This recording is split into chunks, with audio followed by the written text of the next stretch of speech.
السلام عليكم ورحمة الله وبركاته، ازيكم يا سنة تانية؟ النهارده بإذن الله هنبتدي مع بعض نجاوب على نماذج امتحانات مهمة جدًا ليك قبل دخولك الامتحان، وده علشان تقفّل في الدراسات. الاختبار بتاعنا بيبدأ بخريطة، استعين بالخريطة التي أمامك وأجب عما يأتي. الخريطة اللي قصادنا بتضم آسيا وأفريقيا وأوروبا. أول نقطة ثاني دول قارة آسيا إنفاقًا على التعليم، ومحدد لك على المكان ده بالضبط. تاني الدول من حيث إنفاق على التعليم، برافو يا سنة تانية، دي طبعًا هنا الكويت. 2 أولى دول العالم إنتاجًا للقمح وده مكانها، ممتاز جدًا، دي الصين. 3 دولة آسيوية تشتهر بطبق الكيمشتي، ممتاز جدًا، طبعًا هنا إحنا بنتكلم عن كوريا الجنوبية. 4 أولى دول أوروبا إنتاجًا للذرة الشامية وده مكانها. ممتاز، دي طبعًا أوكرانيا. نقطة ب في أول سؤال وهو اكتب ما تشير إليه كل عبارة مما يأتي. 1 غلمان كان يتم شراؤهم وتدريبهم على فنون الحرب والقتال لاستخدامهم كفرق عسكرية في الجيش. إحنا هنا بنتكلم عن مين؟ ممتاز، هنا إحنا بنتكلم عن المماليك.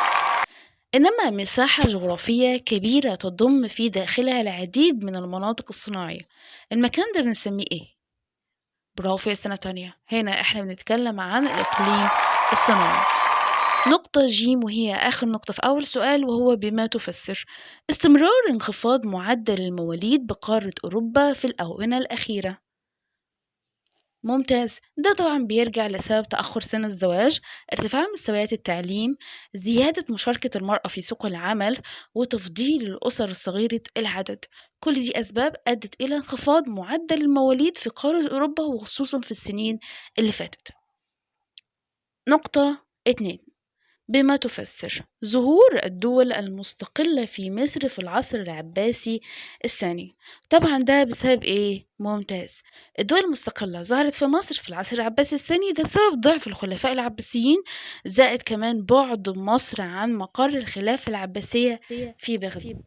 تاني سؤال معانا وهو اختر الإجابة الصحيحة مما بين القوسين. 1 تم إعادة حفر القناة التي كانت تربط بين نهر النيل والبحر الأحمر وسميت بخليج أمير المؤمنين. كان الكلام ده في عهد مين؟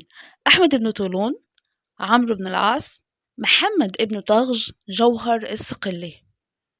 القناة اللي تم حفرها وكانت بتربط بين نهر النيل والبحر الأحمر. ممتاز، ده طبعا كان في عهد عمرو بن العاص. 2 كانت عاصمة مصر خلال حكم الدولة الطولونية مدينة العريش، اسكندرية، الفسطاط، القطائع.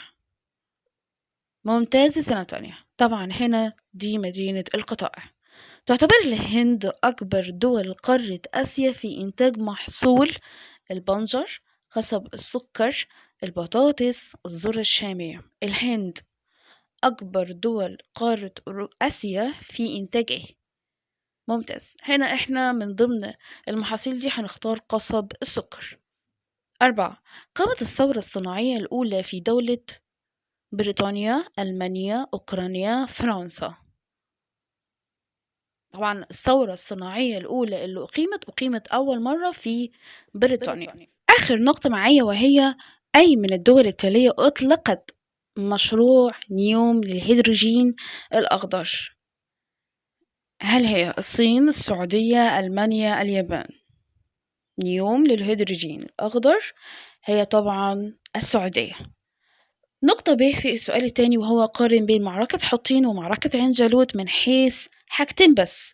عايزين الأطراف اللي كانوا في المعركة دي، المعركة كانت مين ضد مين، وكانت النتيجة بتاعت معركة حطين ومعركة عين جالوت.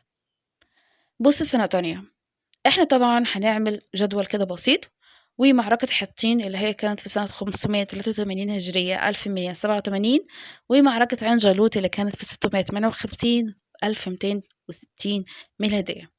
بالنسبة للأطراف هنكتب طبعا هنا معركة حطين كانت المسلمين ضد الصليبيين، ومعركة عين جالوت كانت المسلمين ضد المغول.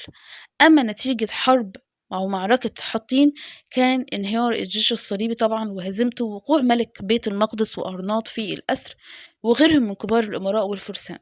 أما معركة عين جالوت فنتائجها كذا حاجة. هنتكلم عن قتل قائد المغول اللي هو كتبغا، وقتل معظم جنوده واضطر الباقون للفرار، زائد كمان حماية مصر والعالم الإسلامي من خطر المغول، زائد إن مصر والشام اتوحدوا مع بعض تحت حكم المماليك، وأن أصبحت مصر هي زعيمة العالم الإسلامي بعد معركة عين جالوت. كل ده بنسميه من نتائج معركة عين جالوت. وبكده أنت جاوبت على النقطة دي. آخر نقطة معايا في السؤال التاني، وهو ما العلاقة بين تنوع الحياة النباتية والحيوانية والسياحة في قارتي آسيا وأوروبا. إيه العلاقة؟ العلاقة طبعًا إن تنوع الحياة النباتية والحيوانية كان من ضمن أحد المقومات الطبيعية علشان يجذب السياح بقارتي آسيا وأوروبا، لأن بيأتي السياح للاستمتاع بجمال الطبيعة، فده طبيعي يكون في علاقة بين التنوع في الحياة النباتية والحيوانية والسياحة في قارتين سواء آسيا أو أوروبا.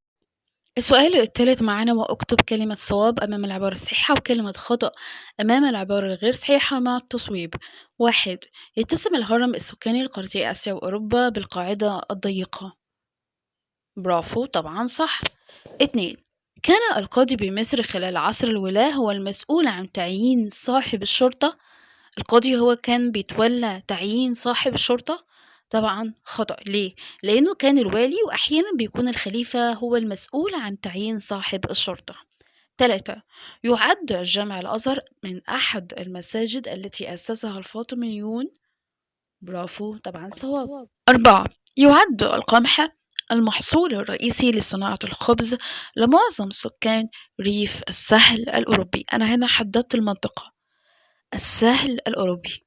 لا طبعا، سكان ريف الساحل الأوروبي اعتمادهم على الشلم، هو المحصول الرئيسي لصناعة الخبز.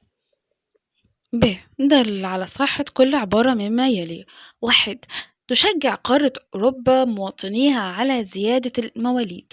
طبعا الدليل على صحة العبارة دي إن حيث قامت أوروبا بتقديم المساعدات المالية والإعفاءات الضريبية للأسر اللي بتنجب عدد أكبر من الأطفال، زائد كمان منح الأمهات أجازات طويلة لرعاية أطفالهن.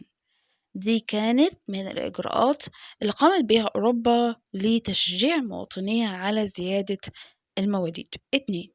تواجه أو يواجه النشاط السياحي بقارة آسيا عديد من المشكلات، ولكن إحنا هنكتفي باتنين بس من المشكلات دي اللي بتواجه آسيا من ناحية السياحة. آخر سؤال معانا في الامتحان، أثبتت التجارب أن مواجهة التحديات العالمية وتحقيق الطموحات القومية يتطلب تعاونا مشتركا بين الدول. في ضوء العبارة السابقة وضح ما يلي. عندي 3 نقط. 1. سبب فشل نابليون في اقتحام عكا.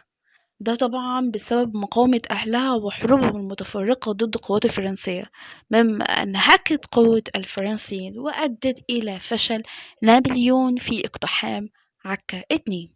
الأخطار التي كانت تهدد الحملة الفرنسية تحت قيادة كليبر.